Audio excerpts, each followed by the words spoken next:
Muito bem, 19 horas e 10 minutos. Muito boa noite a todos. Nós estamos aqui com mais um encontro do Clube de Leitura da AMB. Acho que já é quase o 30º encontro nosso, né, com várias obras nacionais, estrangeiras, sempre com algum convidado especial para nos trazer informações mais enriquecidas a respeito das obras, dos autores, né, trazendo a debate aqui esses, essas obras clássicas, modernas e todos os estilos. Neste mês, nós estamos estreando com um novo estilo que até então não havia sido trabalhado aqui no nosso clube de leitura, que são os contos, né?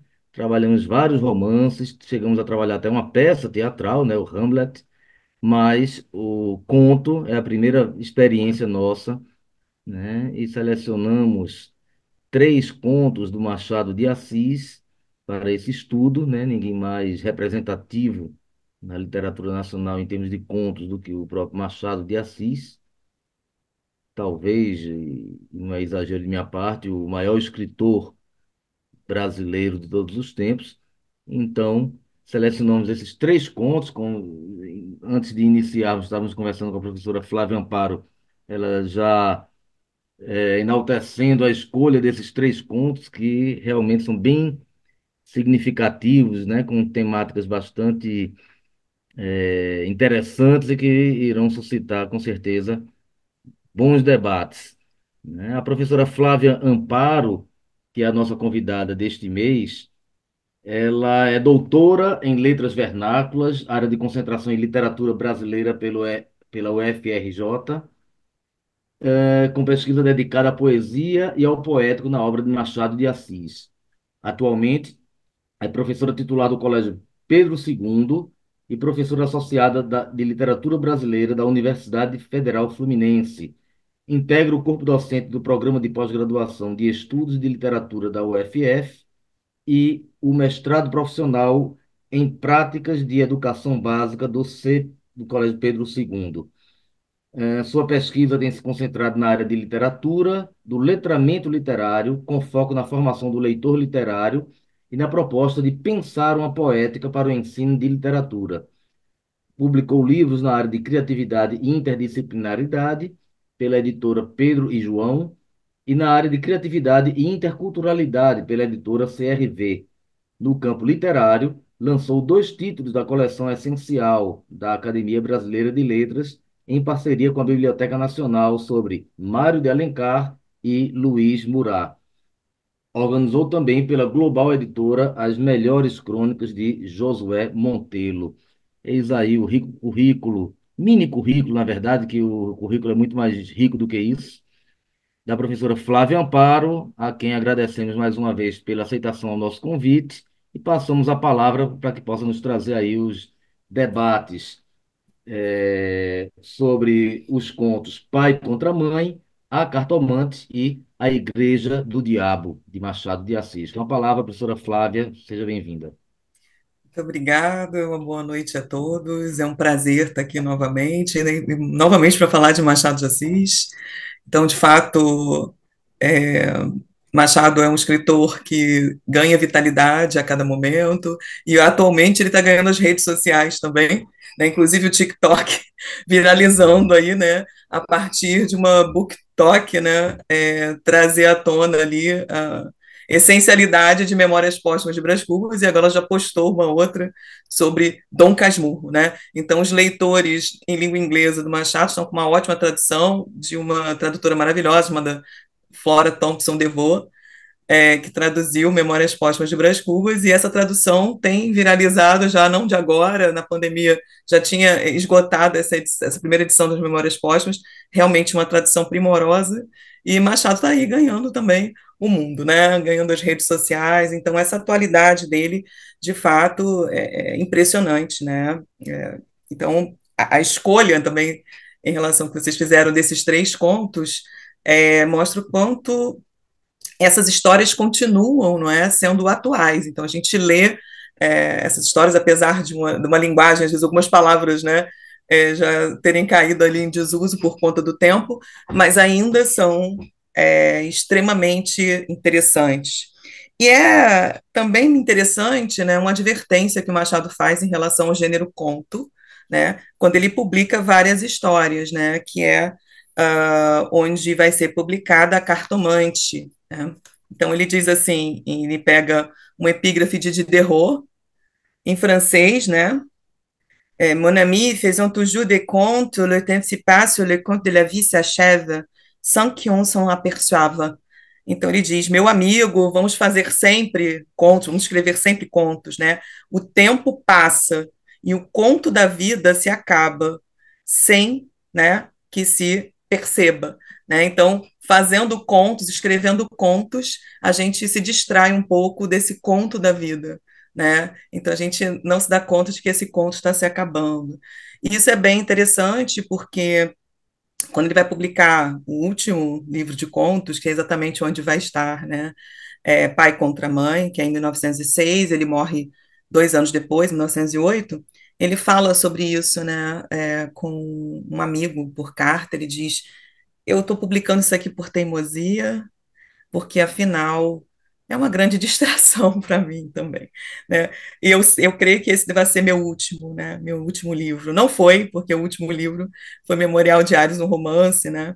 Mas ele tinha a ideia de que Relíquias da Casa Velha, que é onde ele publica Pai contra Mãe, fosse o último livro dele, e ele estava fazendo isso por uma certa distração, uma teimosia. Então, praticamente, Machado escrevia, né, para viver e vivia para escrever, né? Então essa relação dele é uma relação muito visceral com a escrita.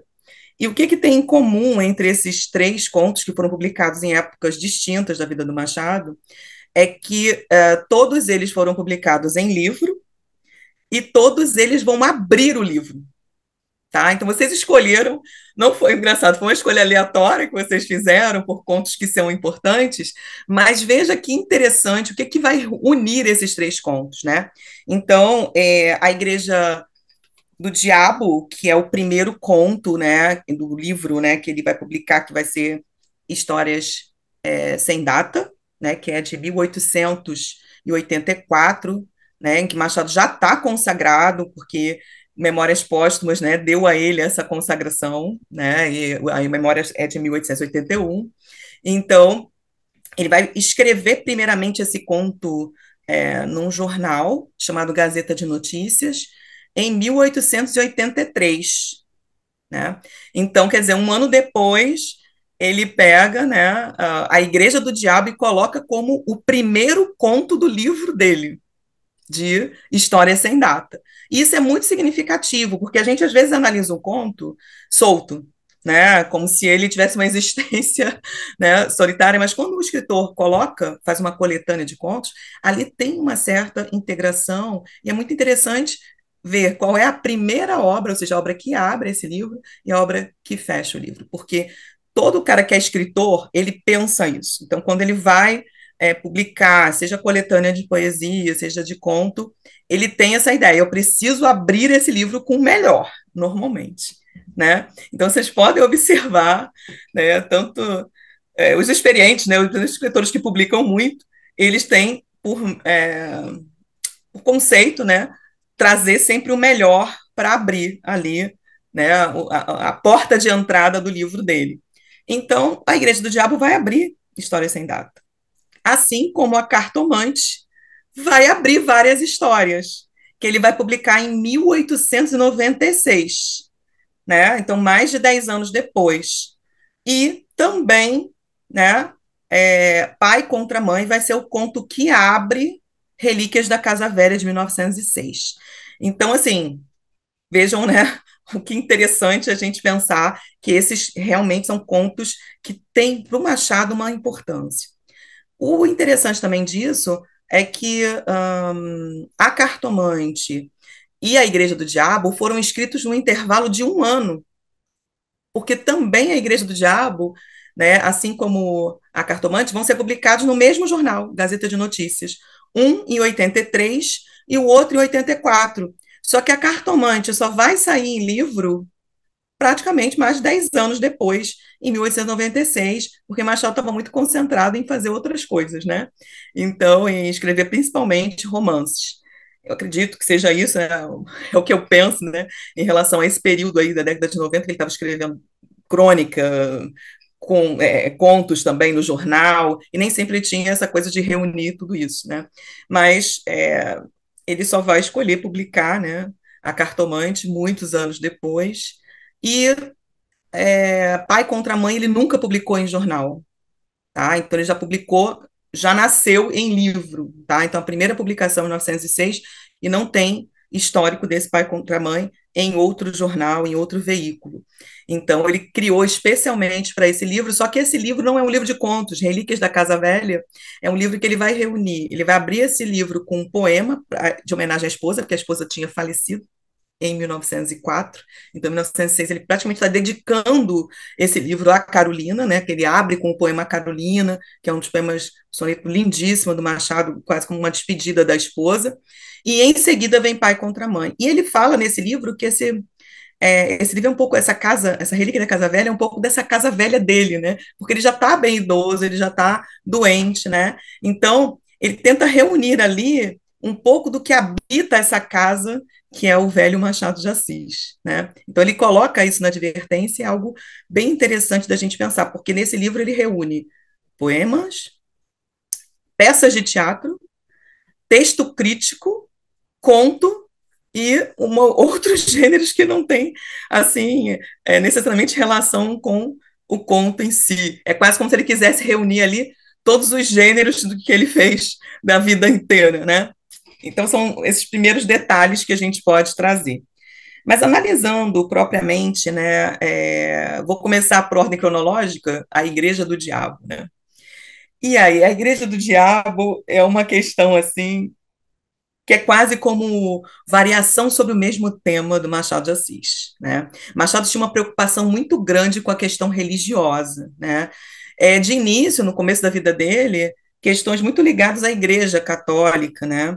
Então ele bem jovem, né? Ele participa de polêmicas no jornal A Cruz, né? Discutindo a questão do celibato, né? Debatendo sobre muitos temas, né? Relacionados a como a igreja tem se transformado, né, aos escândalos, né, dentro da igreja. E ele, vamos dizer assim, como primeira manifestação assim forte que ele faz, está nesse livro aqui, gente, que é a Correspondência de Machado de Assis, volume 1.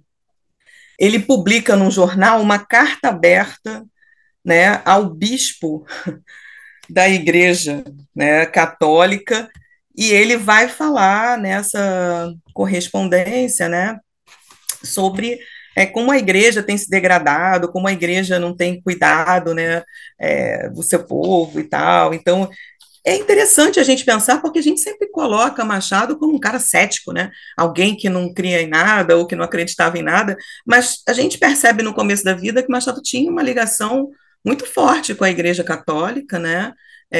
Tinha uma base católica muito forte, então ele leu os principais autores como Santo Agostinho, né? Ele vai São Tomás de Aquino, né? A patrística toda.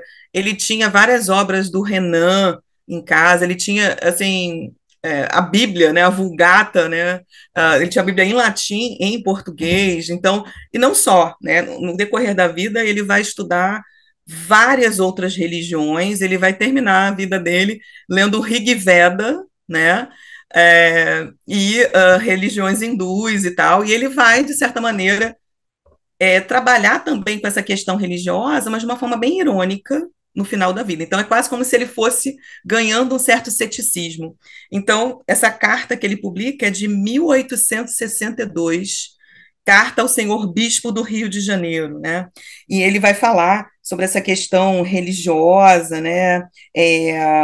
Questões da espiritualidade, né?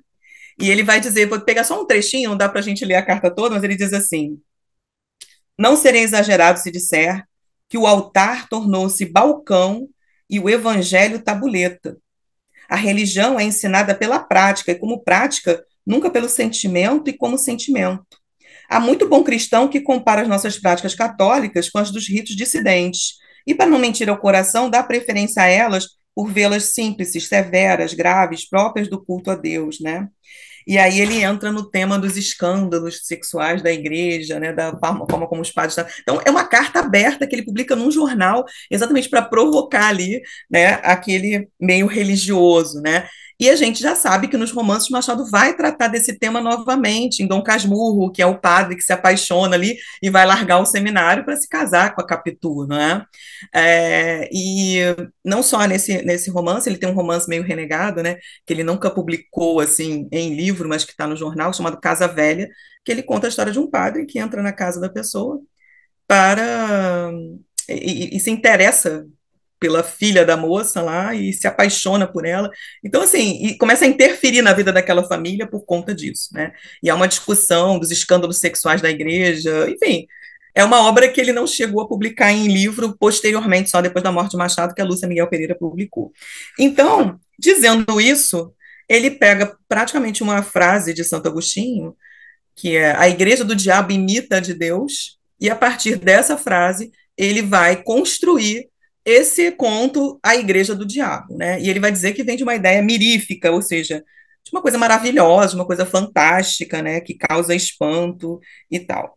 Então, essa inspiração está em Santo Agostinho, porque Santo Agostinho vai discutir qual é a natureza da alma humana, qual é a natureza do mal. Não só ele, né? Vários outros autores católicos também vão discutir esse tema da natureza do mal, da alma humana. O homem é mal por natureza, ou não, o homem ele nasce, né, santo e depois que ele peca, ou não, o pecado original já está. Então, assim, são várias discussões em relação a isso, e o Machado, logicamente, traz uma discussão bem filosófica, né, sobre o que seria esse diabo querendo fundar uma igreja, né? E Machado publica também uma crônica em 1892, que é o Sermão do Diabo. Nesse Sermão do Diabo, que também é bem parecido com a Igreja do Diabo, ele faz um pastiche do Sermão da Montanha, mas o diabo falando no lugar de Cristo, né? Então, essas são temáticas que Machado vai retornar constantemente. Tem um outro episódio que aí ele não vai falar em relação à Igreja Católica, mas em relação ao kardecismo. Então, a fundação da primeira instituição kardecista e do kardecismo em geral, ele vai também publicar uma crônica dizendo que, olha, hoje abrem-se as discussões, né, do espiritismo cristão e tal, e eu falei assim, bom, eu só acredito nisso se eu estiver nessa reunião em espírito, né? E aí, de repente, ele vê a alma dele sair do corpo, ele vai flutuando pelos telhados e ele vai estar nessa reunião espírita em espírito. Então, ninguém o viu lá, porque a alma dele, né, é invisível. E aí ele vai lá, acredita em tudo. Aí ele diz que nesse encontro, o palestrante diz que o diabo não existe. Né? E ele fica muito feliz. Ele mandou o diabo ao diabo, então ele volta para casa todo feliz, em espírito, voando pelo telhado. E quando ele chega em casa, é aí que vem o susto, porque ele encontra o corpo dele falando, com um cigarro na mão, conversando. Ele fala: Que é isso? Peraí, meu corpo? Como assim? E o diabo fala: Não sou eu, o diabo. Mas eu vou devolver seu corpo, pode ficar tranquilo. E ele diz: Mas você não existe, você é uma coisa da minha imaginação. Ele fala: Não é porque eu estou fora de moda que eu não estou existindo. Você lembra do rábano iodado, que era um remédio para o fígado? Ele falou: Lembro. Então agora ele saiu de moda, agora todo mundo só fala em óleo de fígado de bacalhau, né? Aí ele fala: Nem por isso as doenças continuam as mesmas, mas os remédios mudam. Aí ele: Acho que eu agora entendi. Então, adeus rábano, adeus fígado. E aí ele vai embora. Então, Machado tem essas pilhérias em relação, né, à questão do diabo, né? Enfim, e principalmente ao embate Deus e o diabo, que é o que vai acontecer aqui, porque a primeira decisão do diabo, depois de tentar fundar uma igreja, é falar com Deus, né? Então ele vai ao céu para falar com Deus. E aí, gente, tem duas obras que ele vai usar como referência, né? A primeira é uma obra bíblica, é um livro bíblico que é o livro de Jó, que vai ser aberto exatamente com o diabo procurando Deus e falando: De onde é que você veio? De olhar a terra. Você viu meu servo Jó, homem bom e fiel? Ele falou: ele é fiel porque você dá tudo para ele, tira tudo que ele tem, que ele. Então vamos fazer um desafio? Vamos. Então aí vem esse desafio de Deus e o diabo em relação à vida de Jó. E Machado de Assis usou muitas vezes o pseudônimo de Jó para escrever contos nos jornais. Então veja só que interessante. E o outro livro é esse aqui, gente, o Fausto, do Wolfgang Goethe, né? O Goethe no Fausto começa o Fausto com Mefistófeles indo procurar Deus, tá? E lá Deus pergunta: você viu a vida do Fausto? E ele diz assim: ah, e aí? Mas ele deixa eu tocar nele, né? Vamos fazer um desafio para ver se ele não se entrega para mim, né? E aí Deus aceita o desafio e ele chega lá e faz o quê, gente?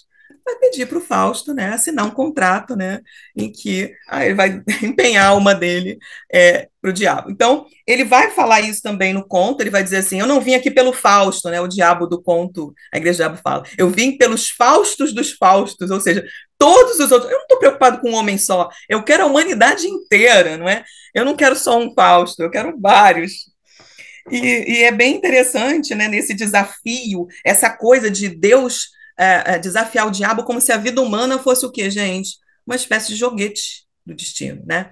E aí entra Shakespeare, né, gente? Então, Shakespeare que diz, né, como moscas nas mãos de crianças, assim somos nas mãos dos deuses. Eles nos matam por prazer.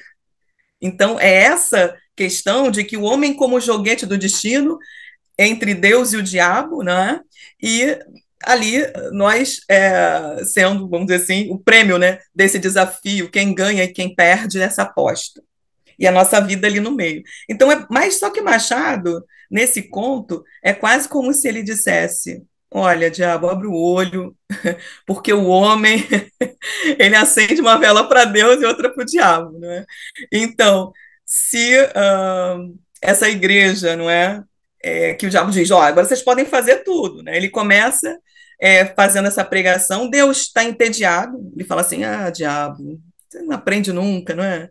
Então, olha, os anjos estão bocejando aqui com a sua proposta, porque isso é tão velho, né? Criar uma igreja do diabo, que outras pessoas possam fazer tudo. Tá, cansei de ser. E aí, ele sai dali do céu e vai fazer, né, tudo aquilo ali. E reparem que ele começa com os princípios mais básicos religiosos, que é abolir os 7 pecados capitais, né? Então vocês vão ver gula, luxúria, né, avareza. Então ele começa abolindo isso. Mas depois ele começa a entrar, né, gente, em questões jurídicas, como calúnia, difamação, né? E questões sociais, como adultério, né? A questão, né, da ética, inclusive. Então, ele começa com os pecados, né, religiosos e depois ele passa para pequenos crimes, não é? Questões jurídicas ali e questões da convivência social. Então, ele vai abolindo tudo, né? E até então a igreja dele se enche, né? E aí vem aquela relação, né, do, ó, que beleza, né? Consegui, eu descobri o segredo do homem, porque afinal as virtudes são como rainhas, ele vai dizer, e se elas têm um manto de veludo, as franjas, o que são as franjas do manto, gente? É aquela parte do manto que arrasta no chão, né? E que vai pegando toda a sujeira ali, né? Então ele puxa por essa franja e aí vem o restante do manto junto, né? Então essa é a teoria do diabo, né? Então as virtudes são essa rainha aí com um manto de veludo, mas a franja é de algodão, né? E arrasta ali. A franja é ordinária, é de um material, né, mais ordinário. Então eu puxo por esse material que o homem vem todo, essa virtude se acaba, não é? E aí, de fato, a igreja se enche, as pessoas começam, né, a praticar todos os vícios à vontade. Só que aí vem a questão, né, gente? Porque o diabo percebe que as pessoas estão fazendo virtudes às escondidas. Ele descobre que as pessoas estão fazendo as claras, né, praticando todos os tipos de vícios, e depois, as escondidas, eles tentam aliviar a consciência. Né? Isso se equivale muito a uma lei que está lá em Memórias Póstumas de Brás Cubas, que é a lei da equivalência das janelas, em que ele diz assim: quando você faz muita coisa boa, a tua consciência fala, nossa, você é muito otário, você é muito bobo, né? Faz uma coisa ruim que é para equilibrar, não é? Ou quando você faz muita coisa ruim, você pensa, não, vou fazer uma bondade que é para equilibrar. E Machado chama isso lei da equivalência das janelas. E é o que vai acontecer com esse homem, que vai começar o quê, gente? A praticar todos os tipos, né, de vício, mas vão continuar às escondidas, se confessando, né? Praticando as virtudes sem que o diabo veja, e o diabo então vai até Deus e fala: Olha, eu não entendo isso, eu deixei o homem livre, né? Ele diz, né, há muitas formas de afirmar, só uma de negar, né? Então ele acreditava que negando tudo seria suficiente. E aí Deus fala: Ó, meu pobre diabo, né? Se os mantos de veludo tinham franjas de algodão, agora as franjas de seda têm um manto de algodão atrás, então é o que, gente? É a eterna contradição humana. E aí ele finaliza esse conto mostrando que, de alguma forma, se Deus e o diabo fizerem qualquer tipo de aposta, esse homem vai dizer assim, é-me conveniente fazer isso, é conveniente fazer aquilo. Eu vou fazer o que é bom para minha consciência, não necessariamente, né, relacionado à religião. E é lógico que ele está criticando, né, gente, uma série de questões da própria sociedade brasileira, dos conservadores, né, porque ele vai, é isso que Deus fala para o diabo, caramba, você está pensando como os moralistas dos séculos, né? É mais um moralista que está aí achando que vai se dar bem em relação ao homem. Então, esse conto é bem interessante nessa medida em que Machado é esse homem que vai ironizar com a crença religiosa do homem, porque afinal o homem cria a religião à sua imagem e semelhança, né? Segundo a versão aí machadiana. Mas Machado começa a vida um cara muito crédulo, inclusive, né, acreditando nesses princípios, e aos poucos ele vai se tornando um cético, e no final da vida ele está assim completamente cético em relação a todas as religiões, né? E aí vem a cartomante, que também vai trabalhar com o que, gente? Já não com as religiões oficiais, né? Não com as religiões institucionais, mas ele vai trabalhar com a crendice do homem, né? Porque naquele período, gente, o trabalho de cartomantes, de feiticeiras, né? Todo o trabalho dessas mulheres era reprimido pela polícia. Tá? Então, tem inclusive uma crônica do Machado que ele diz assim: a polícia apreendeu essa semana duas feiticeiras e uma cartomante e tal, porque eles simplesmente acham que isso é um crime, porque a lei diz que é crime, né? Mas com a Umbelina, que era cartomante, a polícia achou mais de 6 contos de réis, o que é uma quantidade muito grande. Então, peraí, não é mais crime isso, porque uma profissão que dá 6 contos de réis, isso não é mais crime, não é? E aí ele começa, eu conheço muita gente, né, que não é feiticeiro nem nada, nem cartomante, mas que promete muita coisa em época de eleição e não cumpre nada, e nem por isso ele vai ser considerado, né, criminoso, né, porque está inventando coisas ou está acreditando na crendice, ou está alimentando a crendice popular, não é? Então Machado vai ironizar, não é, essa sociedade que criminaliza determinadas religiões, mas a própria alta sociedade está se consultando com essas mulheres, às escondidas. Vocês vão ver que o Camilo, ele não vai lá abertamente, né? Ele vai assim, né, de uma forma sutil, consultar a cartomante, porque afinal isso é coisa de mulher e não de homem, né, segundo aquela sociedade. E eu também sou um homem de família, que se alguém vai me olhar aqui nessa mulher, aqui nessa casa dessa pessoa, vai pensar o que de mim, né? Então, há uma relação aqui de uma certa hipocrisia social. Então, as pessoas oficialmente seguem uma religião, oficialmente criminalizam outras religiões, mas no fundo, tanto a alta sociedade quanto as pessoas mais simples estão frequentando esses lugares que são considerados, né, criminosos, né, pessoas que estão seguindo seitas ou religiões não oficiais, não é?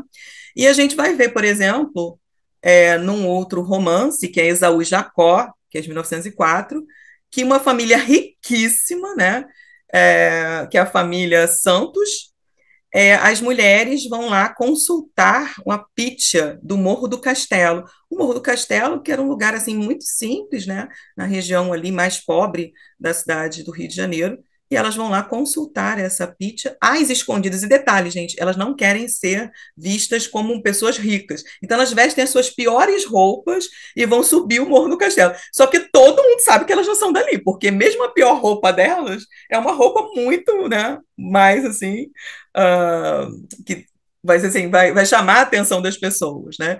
Então, elas vão lá e a Pitya diz para elas, né? A Pitya, que ele dá o nome, né, gente, da Pitya grega, para a moça que é a cabocla do castelo.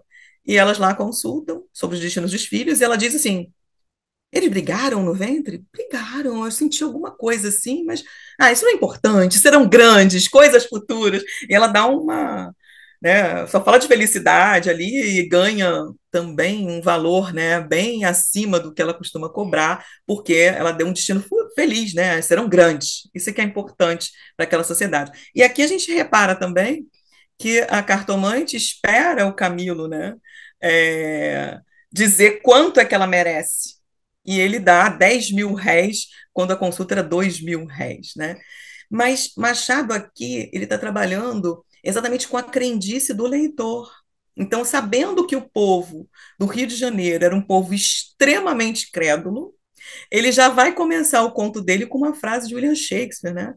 Hamlet observa Horácio que há mais coisas entre o céu e a terra do que sonha a nossa vã filosofia. Então ele já abre, né, trazendo para o leitor um mistério.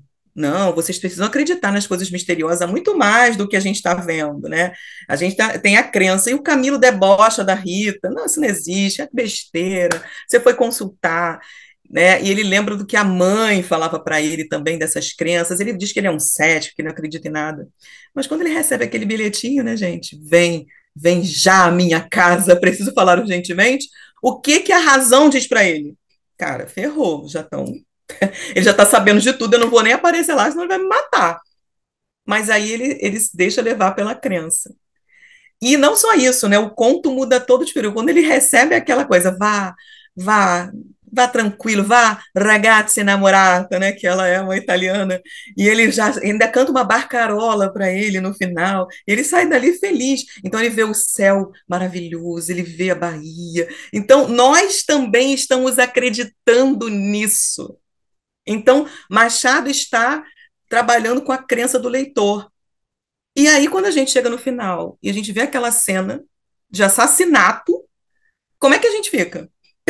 Como assim? E pá, o conto termina exatamente com 2 tiros, pá, pá, né? Ele mata ali o Camilo. Aí você fica, peraí, como assim? Ei, peraí, há mais coisa entre o céu e a terra do que só nossa vã filosofia? Não, você também foi enganado. Enganado por quem? Por Machado de Assis. E é muito incrível porque Machado não tem, assim, contos em que essa violência seja tão grande, a não ser como o pai contra a mãe e a cartomante. Em geral, o adultério na obra de Machado não é punido. O adultério acontece, deixa de acontecer, o marido sabe ou não fica sabendo e não faz absolutamente nada, né? Então vamos pensar aqui no Bento Santiago, que possivelmente acha, né, que a esposa o traiu, e ele só desconfia disso quando o cara já está morto, né, o opositor dele, né? E ele diz assim, não, o que eu vou fazer? Vou me matar. Ou vou matar a criança, né? Então, assim, ele pensa nas coisas mais absurdas, né? Mas ele acaba não fazendo absolutamente nada. E como castigo, né? Vou mandar você para a Suíça, viu, Capitu? Porque seria um grande presente para ela ficar longe dele, né? E da mesma forma, Virgília de Memórias Póstumas trai o marido, deixa de trair, né? Faz o que acontece, o marido, ela dá vida para o cara, olha, meu marido é melhor do que você.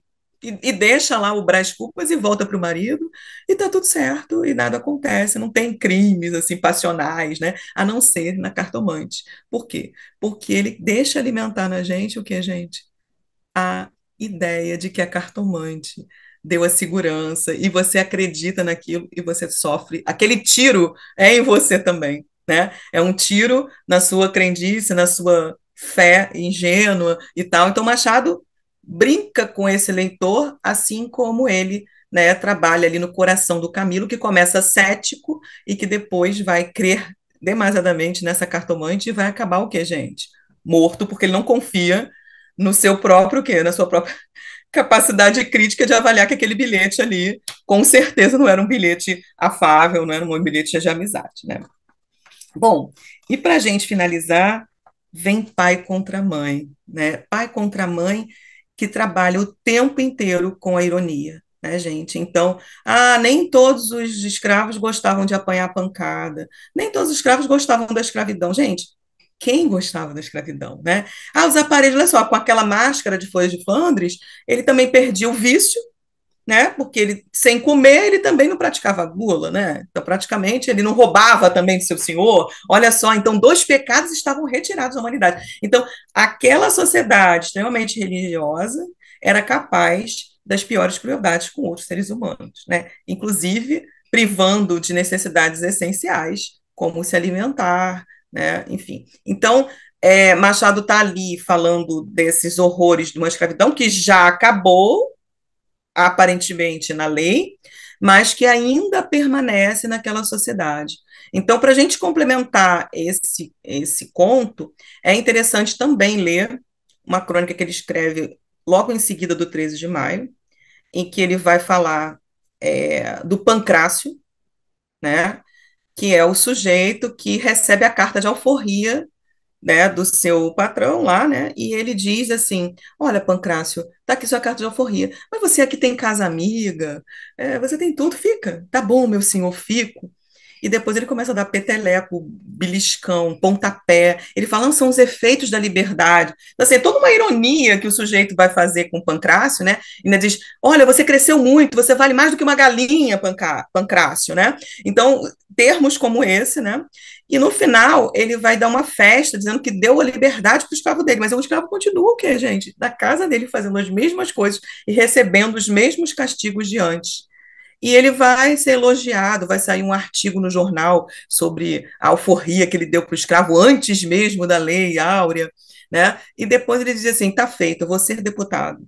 Né? E no meu discurso de posse, eu vou dizer que muito antes desses poderes trôpegos da República, eu já dava liberdade ao meu escravo, e ele em si, já, inclusive hoje, é professor de filosofia em algum lugar.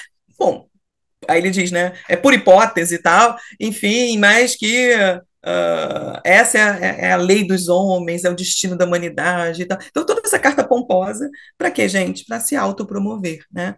Para dizer que ele é o cara, né? Então, o que Machado faz em Pai contra Mãe? Ele está aqui usando esse discurso irônico para mostrar a crueldade como a escravidão que a escravidão estabelecia em relação a toda a sociedade. Não era só o dono do escravo que cometia, vamos dizer assim, né, essa questão em relação às injustiças sociais, mas toda a sociedade tinha um reflexo em relação a isso, inclusive as pessoas mais pobres, porque elas consideravam um trabalho indigno. Né? Qualquer trabalho braçal era considerado um trabalho indigno. Tanto é que o Cândido Neves ele não quer aprender ofício nenhum, porque ele se sente humilhado. Né? Então, quando falam para ele, olha, vai ser marceneiro, e ele ficava, eu ficava humilhado ali com aquilo, eu não queria aquilo, eu quero uma profissão em que eu trabalhe por conta própria. E esse trabalho por conta própria era o que, gente? Pegar anúncio do jornal para caçar, né, escravos fugidos, né? Então, ele é um homem pobre, ele não é um homem da alta sociedade, mas todo aquele sistema escravocrata vai fazer com que todos endossem, né, essa escravidão e achem assim normal caçar pessoas como se fossem animais, né? Então há uma oposição mesmo em relação ao sentimento, então quer dizer ele está quase perdendo o filho dele e a Arminda pede pelo filho dela, que ela está grávida e fala, por favor, meu dono é cruel, ele vai, né, me surrar e tal, e ele diz, isso é problema seu. Então, ele não consegue se compadecer vendo que ambos estão naquela sociedade passando pela mesma dificuldade, pelos mesmos problemas, né, sociais aqui. Né? Então, alguns vão dizer, nossa, esse é o primeiro conto em que Machado revela, né, o quanto ele se manifestava em relação ao sistema escravocrata, a condição do negro na sociedade, mas isso também não é verdade, porque ele tem várias manifestações em relação a isso. Não é a primeira vez que ele fala sobre isso. Então, num livro, no romance de Helena, que é um romance magnífico, a personagem que é uma agregada na casa, a Helena, ela está ali conversando com o filho, né, do dono daquela casa, que é o conselheiro Vale, que é o dono de aquilo tudo, e o Estácio Vale olha, está caminhando a cavalo, né, está ali com o cavalo ao lado da Helena, e ele vê, né, um escravizado chupando manga no meio do matagal, e ele olha para a Helena e fala: Nossa, olha só, valem muito os bens da fortuna. Quer dizer, a família vale, fazendo um discurso de mais-valia, né? Então, valem muito os bens da fortuna. Vê aquele escravo que está ali no mato, né? Ele vai demorar o dobro de tempo para chegar. O dinheiro compra até o tempo, porque a gente aqui a cavalo vai chegar muito mais rápido que ele. Então aí tem essa construção assim, não é? Do bem da fortuna comprando até o tempo, time is money, né? E de repente eles continuam caminhando lá na cavalo, cavalgando, e quando eles chegam no lugar, em seguida vem aquele rapaz, né, escravizado, né, já que chupou a sua manga e vem todo feliz. E aí a Helena vira para ele e fala assim: Pois é, a gente acha que compra o tempo, mas aquele homem no meio do mato chupando a sua manga era um momento de pura liberdade dele. Ele não tinha pressa de chegar. Para quê? Ele ia chegar com tanta pressa. Será que podemos dizer o mesmo? Não estamos, né, pegando esse tempo e vendendo o nosso tempo? Então é uma coisa assim impressionante, né? O quanto Machado, né, nessa obra Helena, que é de 1800, né, e 76, ele já está problematizando essa questão, né, mesmo antes da abolição da escravatura. Né? E também pensando nessa questão do tempo é dinheiro, né? Desse self-made man, né? Então, não, eu posso fazer tudo, eu posso tudo, e ele também está ali é, questionando, né, esses padrões. E vejam, nesse princípio da sociedade, aquela criança que é abortada ali, em nenhum momento o sujeito se sente responsável por aquilo que acontece, né? Então, ao contrário, a tia Mônica vira para ele e fala: Olha, mas ela também ia engravidar? Olha só, não tem juízo, né? Ele diz assim: certas crianças não vingam. E aí tem todo o princípio que a gente viu, por exemplo, em Quincas Borba, do humanitismo, né? Então, alguns são bolhas e os outros são os poderosos, né? Ao vencedor as batatas, ao vencido ódio ou compaixão. Então, a guerra é a mãe de tudo, a guerra é necessária, a higiene do mundo. Então, Machado usa essas teorias, porque essas teorias realmente existiam na sua época, só que tinham um outro nome, não era humanitismo, né? Tinha outros nomes, determinismo, positivismo e outros ismos que foram surgindo, né? Inclusive relacionados, né, gente, à questão da eugenia, né, que naquela época também era muito forte, e Machado estava ali fazendo uma crítica muito poderosa a todas essas filosofias e essas ciências que justificavam o injustificável. Ou seja, a humanitas está em tudo e em todos. Então, se a minha avózinha estava ali no meio do caminho, ela era um obstáculo, e o humanitas tinha fome, então atropelaram ela, mas ela era uma bolha, era uma coisa que não servia. Né? Então, Machado está se aprofundando é, em discussões sociais muito fortes. Né? E é isso que ele faz em Pai contra Mãe, porque todo um sistema escravista vai fazer com que esse sujeito que está em condição muito próxima, né? O Cândido também está passando necessidade, né? Mas ele não consiga se reconhecer nessa pessoa. Ele se reconhece muito mais no dono do escravo, que vai dar para ele o dinheiro para ele conseguir salvar o filho. E ponto final. Né? Então ele faz parte do sistema, e quando aquele dinheiro acabar, ele vai ter que procurar outro, né? Escravo para caçar, outra pessoa para caçar, né? Então, ele prefere viver disso do que conseguir o que, gente? Um trabalho braçal, um trabalho, né, manual, que para ele é desonroso também, porque como quem fazia trabalho manual normalmente era o escravizado, ele se sente o que, gente? Não, eu vou fazer isso é inferior para mim, não é? Então, são vários jogos aqui que Machado vai fazer e que tem uma profunda relação com essa questão da sociedade, né? E ele problematiza a partir de um viés muito irônico, né? E que muitas vezes pode passar despercebido pela maioria, mas ele toca em assuntos que são muito lapidares para aquela sociedade. Então, questões religiosas, né? Questões sociais, né? Questões econômicas, né?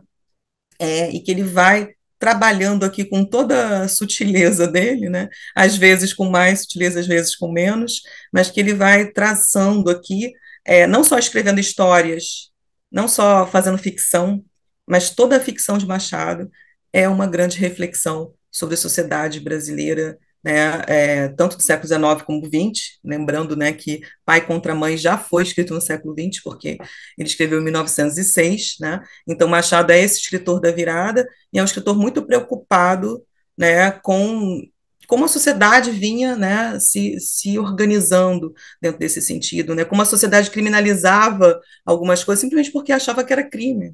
Ah, isso aqui é crime, isso aqui não é crime, mas quem define o que é crime ou não? Quem define, né, que a crença do outro é criminosa e a minha não é, não é?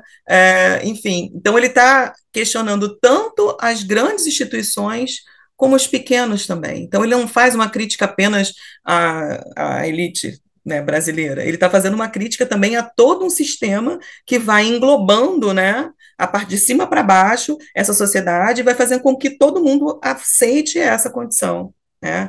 A mesma coisa acontece com o Prudêncio, que é o ex-escravo do Brás Cubas, né? Então ele recebe a carta de alforria e um dia passeando na rua, o Brás vê o Prudêncio surrando os seus escravos. Então, o Prudêncio agora é quitandeiro, ganhou muito dinheiro nas ruas da cidade do Rio de Janeiro e ele está escravizando outras pessoas e batendo nelas em praça pública. E o Braz diz: não faça isso, Prudêncio, você não deve fazer isso. Mas, gente, ele bateu no Prudêncio o tempo inteiro.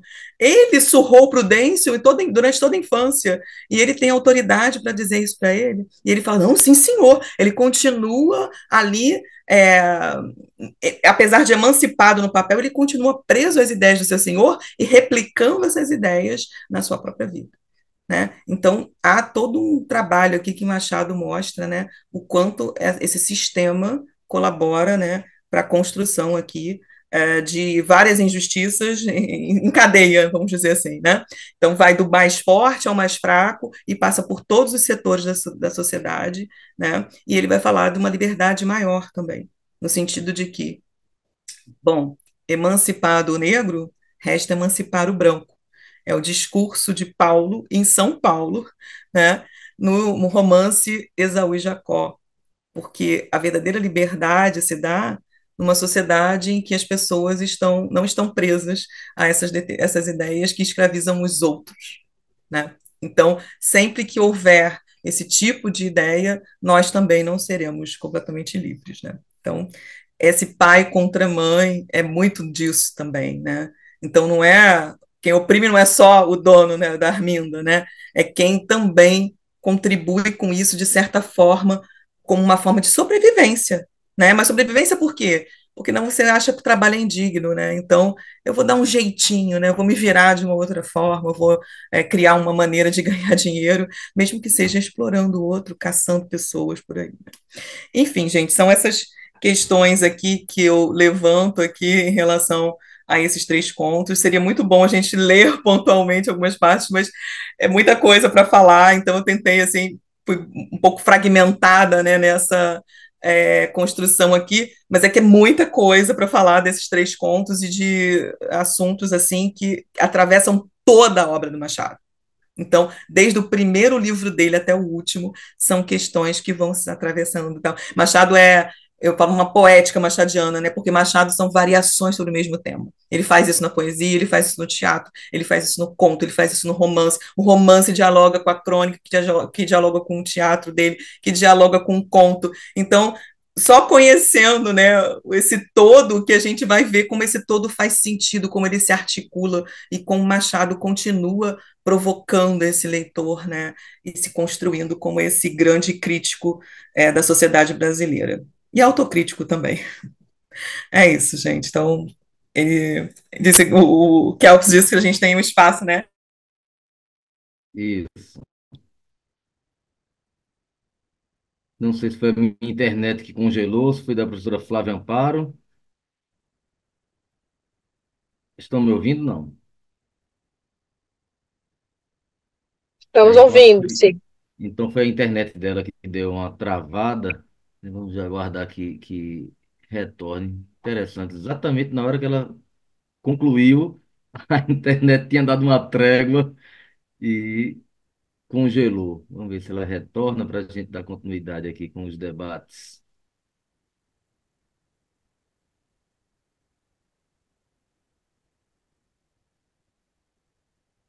Talvez ela tenha que sair e entrar novamente para poder. Acho que foi isso que ela fez. Vamos aguardar um pouco aí a retomada.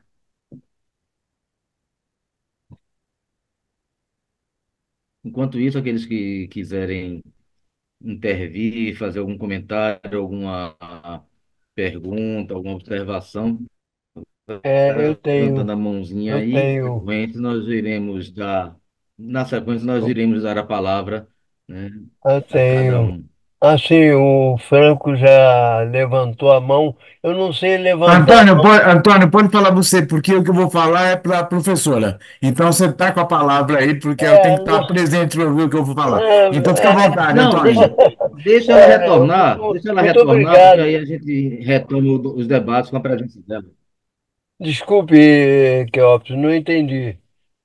Não Quer entendi o dizer, que você falou agora. deixemos a professora Flávia Amparo retornar, que a internet dela deu algum problema, para É, poder iniciarmos a os minha debates, né? indagação, embora seja curta de tamanho, ela tem uma profundidade que já resultou em muitos livros, porque ela falou na autocrítica do próprio Machado. Engraçado, eu não consigo perceber Machado falando dele mesmo.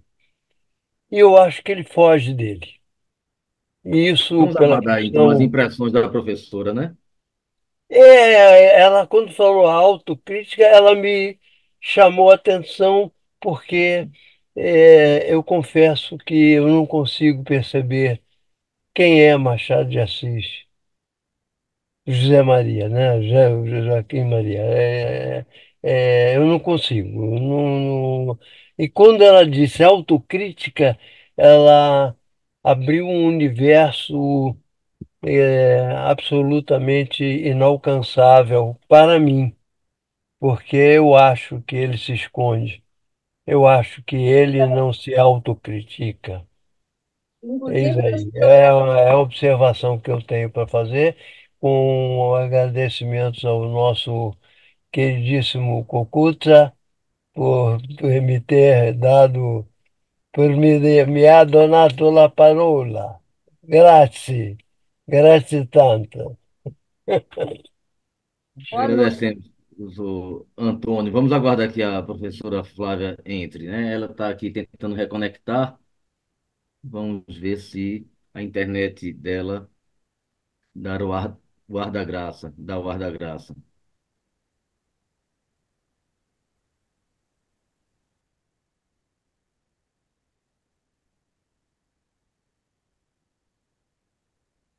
Interessante que ela falou continuamente até a última sílaba. Encerrou a última sílaba, a internet caiu. Que trégua.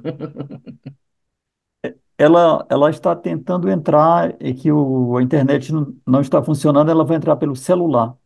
Perto. É bom. De uma certa Nós forma, aguardamos. é bom que ela não tenha ouvido, porque essa minha, essa minha dúvida, eu tenho a impressão de que ela é solitária. Eu acho que ninguém tem dúvida de que que Machado de Assis se autocritica, se autorrefere, quando eu acho que não. Eu Mas acho vamos que ver, né? De repente a professora traz elementos aí que nos convençam do contrário, né? Acho que é interessante perguntar, levantar essa discussão em seguida para ela.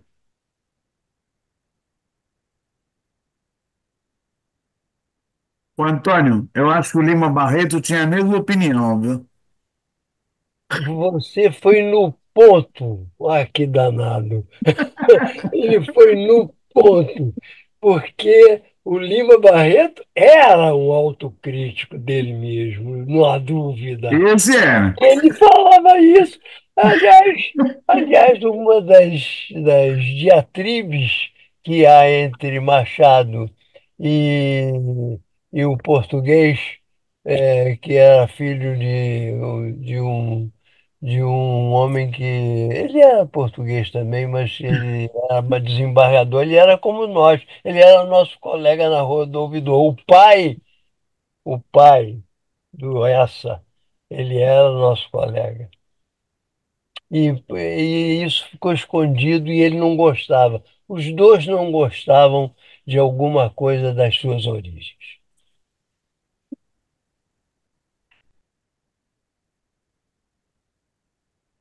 Cocuso, escusar, tá?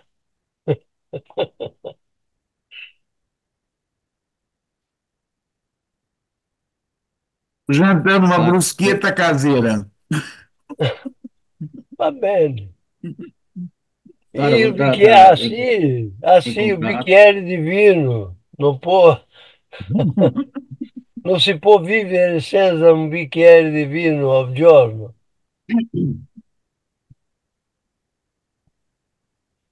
Sara, você está em contato com a professora? Será que ela precisa de ajuda técnica aí?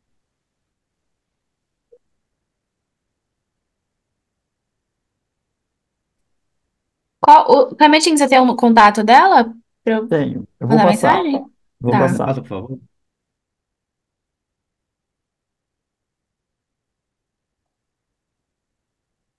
Esse negócio de informática, quando funciona, é bom, né? A última compra que eu fui fazer no mercado, o negócio não estava lendo direito. E a menina tinha, cada vez que passava um produto, ela tinha que digitar 150 números que estavam lá do lado do código de barra. Bom, eu passei acho que uns 1h15 no caixa, quase que eu desisti de tudo. Olha, chega, chega, Ela não Pronto, entrou. aguento mais, não pegou a aguento. professora aí.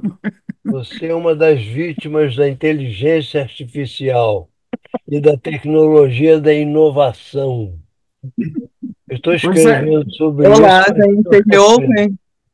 Sim, agora. Oi, estou Olha voltando só, no celular, chegou. gente. Aí Minha que internet está. aqui caiu mesmo.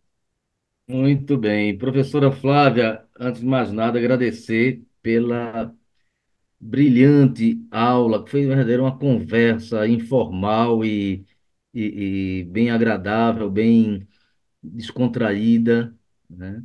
Teve toda uma ligação entre esses três contos que realmente nos trazem pano para as mangas para o debate. E Machado de Assis é sempre aquele cronista, né, da sociedade, aquele que comenta e critica, e ironiza a sociedade. Eu comparo também muito com o Noel Rosa, né, nas letras das músicas, né? Um pouquinho depois, né, que Noel Rosa é já do início do século XX, também um cronista, né, principalmente no Rio de Janeiro, né, daquela sociedade bem ainda capital federal, né, e que trazem ambos, né? Eu sempre comparo os dois como sendo no mesmo patamar em termos de crítica social, de crônica, né, da sociedade, né? Fazer sucesso hoje com as redes sociais, com as mídias, né, com todas as formas de divulgação que tem de algum trabalho artístico, é muito fácil. Agora, fazer sucesso naquela época, né, publicando alguns trabalhos esparsos em jornais, né, alguns livros publicados. Se ainda hoje o Brasil ainda é um país que pouco lê, ah, na época, então, imagina-se, né, o quanto deveria ser difícil. Então, fazer sucesso naquela época deveria ser bem mais complexo do que é hoje, né? Esse sucesso, aí é uma dúvida minha, esse sucesso do Machado de Assis, que tem até hoje, né, como realmente eu considero, né, como talvez o maior escritor, né, brasileiro, né? Era um sucesso comparável ao que temos hoje, ou como é que seria, assim, proporcionalmente essa receptividade ao trabalho de Machado de Assis para a época? Então, Machado teve a felicidade, né, de ser consagrado em vida.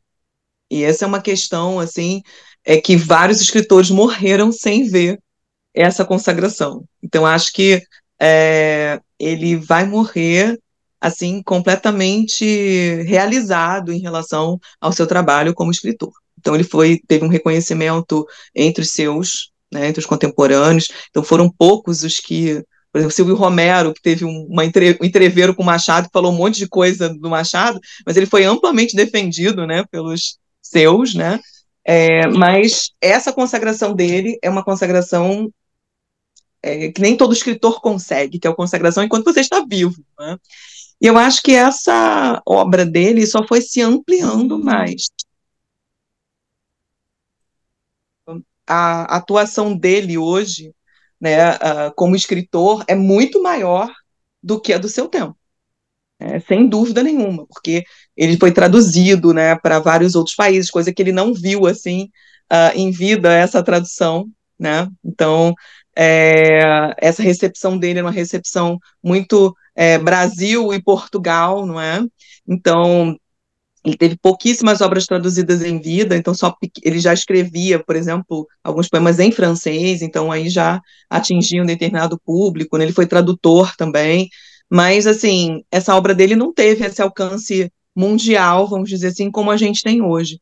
Esse reconhecimento dele é, sem dúvida, muito maior hoje do que foi na época dele. Mas ele já era reconhecido, muito reconhecido pelos seus, né? Tanto pelos seus contemporâneos, seus conterrâneos, e também em Portugal ele tinha uma entrada muito boa, mas ele não tinha obra traduzida ainda, né? E essa tradução veio muito depois da morte dele, que aí começa todo um trabalho de tradução na França, né, nos Estados Unidos e tal, então progressivamente. Dessa obra dele tem uma progressão imensa, e mais, né, vários contos que ele publicou, várias obras que ele publicou, sob pseudônimo e que foram redescobertas depois. Então, a obra do Machado vai crescendo também conforme o tempo vai passando. Vários pesquisadores descobrindo, e ainda existem peças de teatro perdidas do Machado que ainda não foram encontradas até hoje. Então, a obra dele é muito mais vasta do que o que a gente está vendo. Então, se a gente pega, por exemplo, a edição da Aguilar, que é uma edição de obras completas, eram 3 volumes, agora são 4. Possivelmente, na próxima publicação dessas obras completas, vão ser 5 volumes, 6 volumes, e assim vai ampliando. Então, é muito interessante esse fenômeno machadiano, que, sem dúvida, a obra dele que só cresce, né? E o nome dele também. Maravilha. Vamos iniciando então aqui com os debates. A primeira pessoa que está inscrita é o nosso querido Franco Cocuza. Está com a palavra, meu amigo. Muito obrigado, Cleópatra. Professora Flávia, vou falar uma coisa para a senhora. É uma maravilha a gente ter aula com o professor, principalmente numa época que se fala em inteligência artificial e daqui a pouco vai ficar todo mundo ligando o computador em casa, os alunos, para ver uma aula de direito constitucional por inteligência artificial, uma aula de literatura por inteligência artificial, e vai descobrir que Machado de Assis, por exemplo, tinha 6 dedos, como foi publicado hoje uma matéria no Estadão. Aí que a inteligência artificial ela consegue fazer tijolo ficar torto, redondo, não ter 6 dedos, quer dizer, ou seja, mas só Deus sabe, né? Então, ter uma aula com o professor ainda é uma grande alegria. Agora, 2 coisinhas. Primeira, quando a nossa diretoria tem 5 integrantes. O Cleópatra é o nosso líder máximo, o chefe da tribo, e, e na última reunião, a Daniele, que não está aqui no momento, estava viajando, então nós participamos em 4. E aí fomos discutir os livros do semestre inteiro, né? Que, ó, me ajuda aí se eu errar. Vamos discutir os livros, aí como estava meio perto, nós vamos começar, então, inovando aí com os contos, escolhemos Machado de Assis, já para o mês de julho, tem de julho, que não tinha muito tempo.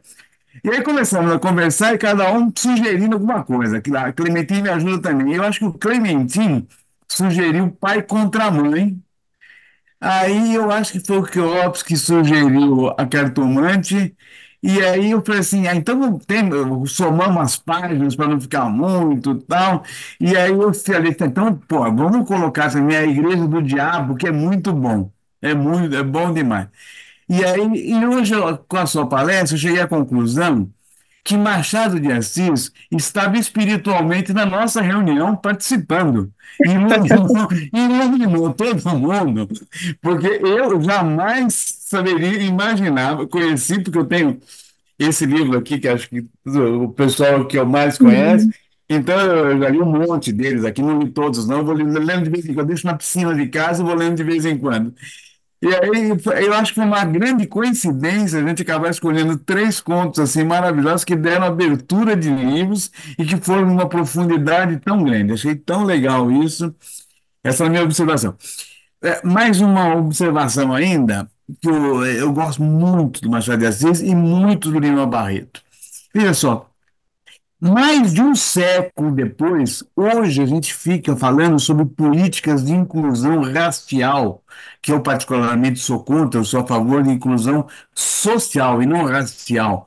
Racial eu sou contra, totalmente, eu acho que afronta a Constituição, mas sou por políticas de inclusão social. E naquela época, há mais de um século, você tinha um Machado de Assis, certo, brilhando maravilhosamente e sendo reconhecido como lembrou Cleópatra, por uma pequena parcela que sabia ler e escrever, mas que pelo menos tinha bom gosto e tinha conseguia entender literatura de verdade, comparando, né, os grandes mestres do mundo inteiro. Então, eu só acho isso muito, muito fantástico. Tá? E minha última observação é o seguinte: quando termina o conto da Igreja do Diabo, e Deus fala que, na verdade, é a contradição humana. Eu fiquei pensando, será que é a contradição humana ou será que a raça humana procura o equilíbrio? Nem o extremo do diabo, nem também as fadas, certo? Os anjos de Deus pro resto da vida. A vida é feita de um equilíbrio, você tem um pouco de cada coisa. E fica aqui a minha observação. Parabéns, professora, foi muito Obrigada. legal, muito legal. Receba um beijo Então, aqui, meu. aí que é óbvio, é aquela questão da lei da equivalência das janelas. Depois você relê lá no Memórias Póstumas, que ele vai dizer isso, né? Que o homem não quer nem ser tão bonzinho, nem tão ruim, né? Então ele fica ali no meio termo, né? Mas Machado critica um pouco essa, vamos dizer assim, essa questão humana, porque ele olha tudo como sendo praticamente mediado pelo homem, né? Então, por exemplo, tem um outro texto chamado Metafísica das Rosas, que as rosas dizem assim: ah, grande é o jardineiro que cuida de nós. Ele é o melhor daqui, ele é o nosso Deus e tal, porque ele está cuidando da gente, né? E nós somos a sublime boca do universo e tal. Então, assim, isso é um pouco da metafísica do homem também, porque o homem vai mediar todo o seu conhecimento a partir de uma ideia de que ele é o centro do universo, né? E que o universo está ali, de certa maneira, para servi-lo, né? A divina providência. É exatamente essa questão que ele vai trabalhar também em relação a isso. Então, assim, a visão dele é de um cético, né? É uma visão muito influenciada por Schopenhauer, né? Enfim, mas, logicamente, é, não que a gente concorde com a visão dele ou não, mas que a gente gosta de ver, a gente gosta de, né, se deliciar com essas visões aí dicotômicas, né, do homem. Mas é muito assim, o homem, ele se vale da opinião, a realidade é apenas conveniente, Machado diz, né? Então, o homem vai levar, a opinião dele é o centro do universo. O restante existe ou não existe de acordo com a conveniência, né? Então, é mais ou menos por aí, é uma visão cética do homem também, né? Enfim, Muito obrigado, professora. nada. Muito bem, estão abertas ainda as inscrições para quem quiser fazer algum comentário, algum, alguma observação. Maria Fernanda, antes de passar a palavra para vocês, deixa eu só ler aqui. Maria Fernanda colocou aqui no chat, né, um link para um artigo, né? Ao abrigo da dissimulação, a crítica machadiana e o mundo das aparências, de Giovanna Caires Mota, né? E tem também, logo no intervalo, quando a professora Flávia estava tentando reconectar, né? Houve uma conversa aqui com o professor Antônio Torres, né? E o Franco Cocuzo sobre Lima Barreto com Machado de Assis. Aí tem um outro comentário aqui de Maria Fernanda, que ela colocou aqui no grupo, né? Uma observação. As razões da implicância de Lima Barreto com Machado de Assis, explicitada pelo primeiro em conversas com amigos e em correspondência, parecem-me ter fundamentos interessantes que vale a pena pensar. Para além da rivalidade do escritor mais jovem com o escritor já laureado, do inadaptado com o socialmente bem-sucedido, pode haver conflitos que envolvem tanto questões de recepção e crítica no período, quanto a posição que os autores escolheram para empreender a investigação crítica da sociedade brasileira. Isso aí está, acho que no artigo, né? pensando as críticas de Lima Barreto a Machado de Assis. Thinking about Lima Barreto's Criticisms of Machado de Assis, de Irenisa Torres de Oliveira. Artigo interessante sobre a temática levantada pelo doutor Antônio Torres. Bom, Maria Fernanda, você que publicou isso daqui, está com a palavra, você pode dar prosseguimento aí ao debate, né, comentando e fazendo as suas observações. Obrigada, boa noite, professora Flávia e demais colegas. Eu gostei muito da escolha dos textos. Eu especialmente gosto do Machado de Assis, mais especificamente do seu recorte com relação às ciências criminais. Quando eu estava me preparando aqui para o nosso clube de leitura, eu aproveitei e li também uma obra muito interessante do penalista Nilo Batista, que se chama Machado de Assis Criminalista, em que ele fala que o Machado ele se antecipou a grandes pensadores do direito e da própria filosofia de ser contra o positivismo, na época que essa era a regra quase que universal do pensamento Uhum. crítico, filosófico. E a professora também citou isso, ao longo da sua exposição. Mas eu queria ver um pouquinho mais sobre isso, porque na minha iniciação à docência, agora na UFRJ, em Direito, eu tenho pesquisado bastante a relação entre ele e o Machado. Entre Machado de Assis e o positivismo, porque na minha compreensão, quem foi o grande rebatedor do positivismo no Brasil não foi o Tobias Barreto, como se costuma dizer nas ciências criminais, e sim o Machado. Então, gostaria de ouvir muito a professora falar sobre essa relação do Machado enquanto um antipositivista. Desde já, obrigada. E aí é interessante, Maria Fernanda, porque eu sugeriria a você que você lesse alguns trechos do livro do Lima Barreto, né? Policarpo Quaresma, porque no Policarpo Quaresma o Lima Barreto critica abertamente o positivismo, principalmente naquela cena que ele vai visitar o Floriano Peixoto, né? Então ele vai lá, está diante do Floriano, e aí ele faz assim, e eu acho que essa é a grande diferença entre Machado e Lima Barreto, né? O Lima Barreto, ele é um satirista, né? Ele é um caricaturista da sociedade, e ele critica abertamente, frontalmente, né, opondo as principais questões ali do país, né, e as filosofias que vigoravam, principalmente na República, né? Então, com a questão do advento da República, esse positivismo ganhou força e tomou o poder, né, e se espalhou por toda a sociedade. Então, ele tá criticando diretamente. Machado não faz uma crítica direta. Machado cria um humanitismo para fazer esse jogo ali com o positivismo, com o determinismo e outras teorias raciais que estavam em voga naquele período e filosóficas também, né? Se a gente for pensar que as pessoas colocam como marco, né, vamos dizer assim, do realismo. Machado não é um escritor realista, na verdade, ele é um crítico do realismo, né? Colocar ele como realista por conveniência. Mas, em 1881, duas obras são publicadas, O Mulato e Memórias Póstumas de Brás Cubas, um do Aloysio Azevedo, que era um naturalista, e Memórias Póstumas, que é do Machado. E no Memórias Póstumas é uma crítica também muito pesada, né, a esses movimentos, né, tanto eugênicos, vamos pensar que a Eugênia, a personagem da história, a bem-nascida, ela é coxa, ela é bonita, mas ela é coxa, então eu não vou me casar com ela, então dá logo o peteleco nessa borboleta preta, vamos eliminar essa figura que tem um defeito físico, porque ela não me serve, né? Então existem várias teorias dessas, né?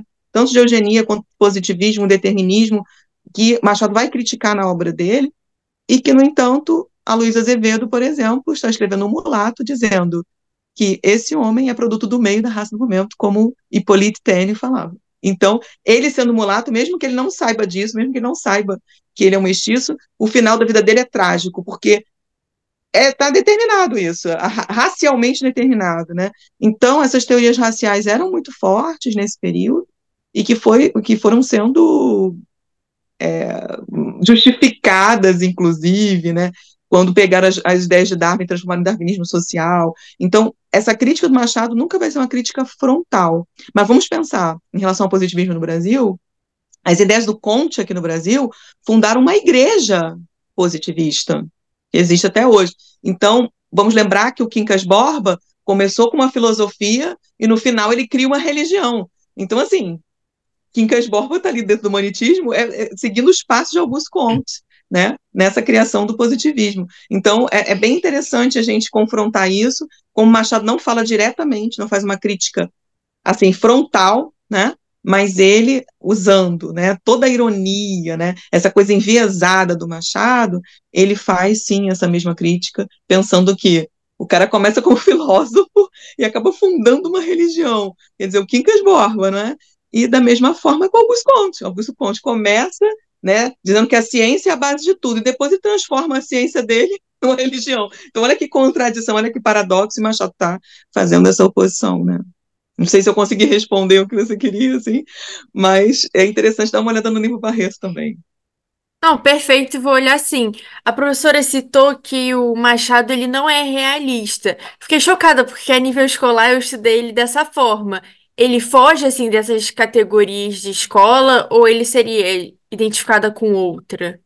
Ele critica o realismo, ele é crítico do realismo. Então, por exemplo, um escritor como Eça de Queiroz, que é um escritor claramente realista, português, ele vai escrever uma crítica sobre o Primo Basílio e o crime do Padre Amaro, dizendo o seguinte: o problema não é o Essa é um excelente escritor. O problema é essa escola que é uma estética de inventário, que só vai ficar satisfeita no dia que descrever quantos fios tem um escovão de cozinha ou um lenço de cambraia, o que não me interessa, entendeu? Então Machado está ali criticando frontalmente o realismo, né? O que ele não faz com positivismo, ele faz com realismo, mas depois colocam ele como realista. Ele fala, por exemplo, do fato das pessoas colocarem Baudelaire como realista, ele critica isso, fala, Baudelaire nunca foi realista, e vocês estão falando que Baudelaire é realista, e mal sabia ele que iam fazer isso com ele também, né? E ele faz muitas críticas, ele fala assim, a realidade é boa, o realismo é que não presta para nada, né? Ou ele fala, por exemplo, em Memórias Póstumas, eu era um garçom lindo e audaz, cavalgando o corcel negro do romantismo, né? Mas estafaram a tal ponto que ele veio da Rua dos Nossos Séculos, tomado de lazer e verme, e o realismo levou para os livros dele. Então, é o mesmo cavalo, peraí, era o corcel negro que o romantismo foi pegar no castelo medieval e que agora está coberto de lazer e verme, porque o estafaram, né, a tal ponto, e o realismo botou nos romances dele. O que o Machado está fazendo? Vocês estão fazendo a mesma coisa que o romantismo, só que de uma forma contrária, agora com crítica social muito forte. E ele vai dizer também, ele não gosta, detesta o escritor que me diz tudo, né? E ele detesta também essa ênfase que os realistas têm em contar segredos de alcova, né? Em colocar cenas explícitas nos romances, e ele fala que isso daí perde toda a graça, né? Então ele gosta de deixar o leitor imaginando as coisas, né? Muito Claro bem, como cristal. Muito obrigada, professora. Nada. maravilha. Tem uns inscritos aí, Daniela Nino, mas antes, Daniela, a colega Cláudia Reina tinha colocado aqui no chat, eu gostaria de fazer uma observação, obrigada. Então, Cláudia, se quiser, pode fazer essa observação agora. Professora Flávia, que eu lhe conheço, eu sei que é uma grande escritora, professora, mas por um conhecido em comum, que é o Antônio Carlos Sequim, que Sim. tem uma palestra que ele deu, Ana Esquerda, né, aquele livro dele, e você Sim. participou, e assim, inclusive, né, eu soube das suas pesquisas, inclusive pelos calorosos elogios que ele sempre lhe dá, né? Foi muito, muito boa aqui a sua palestra, eu gostei muito, vim correndo do trabalho, entrei aqui correndo, não consegui entrar, realmente foi assim, excelente, e eu faço parte, né, há muitos anos que eu já estudo, e participei de vários grupos e pesquisas, e bem, enfim, vou fazer 29 anos de magistratura da área do trabalho escravo contemporâneo, tá? Então, não sou especialista em Machado de Assis, longe disso, e agora, ultimamente, eu estou, inclusive, vou fazer agora, eu tenho um doutorado, mas vou começar uma matéria agora na USP sobre o cinema negro no Brasil, porque um dos maiores, eu digo, o Brasil, ele não mostra o que ele tem de bom, mas porque o Machado de Assis está entre os 100 maiores escritores, um dos maiores escritores, listado por Harold Bloom. Desculpe se eu estou falando errado. A Sim, pronúncia sim, é é isso mesmo. errada, mas ele Harold Bloom. tá tudo com Shakespeare, tá? É um dos maiores, né? Harold Bloom, um dos Os maiores. 100 maiores escritores do século, foi isso mesmo. Tá lá naquele livro, eu tenho aquele livrão dele. Eu sou frustrada de não ter feito faculdade de literatura. Mas ainda está. Mas, então, eu agora estou fazendo uma matéria na USP, porque o maior escritor de cinema negro no mundo é um brasileiro da USP, o Celso Prudente. O irmão dele falecido foi um dos maiores batalhadores do crime de trabalho escravo contemporâneo. Era procurador. Então, o cinema negro no Brasil é espetacular, porque ele vai ser agora, está convidada se quiser ir, em novembro, a Uhum. Mostra de Cinemas de Belas Artes, porque o cinema negro vai fazer 20 anos. E assim como se trabalha com os documentários, com muita luta, tem o apoio da TV Futura, tá? Nós vamos ter um documentário agora, uma entrevista na TV Futura, dia 28 de agosto, mostrando o que é, né? Bem, enfim. Mas o que eu queria dizer é o seguinte, que você falando sobre o Machado, é como ele é atual. Uhum. Tá? Então, como os escritores. Eu gosto muito de literatura clássica, não sou especialista, mas eu sempre busco os clássicos, está aqui, ó. Por quê?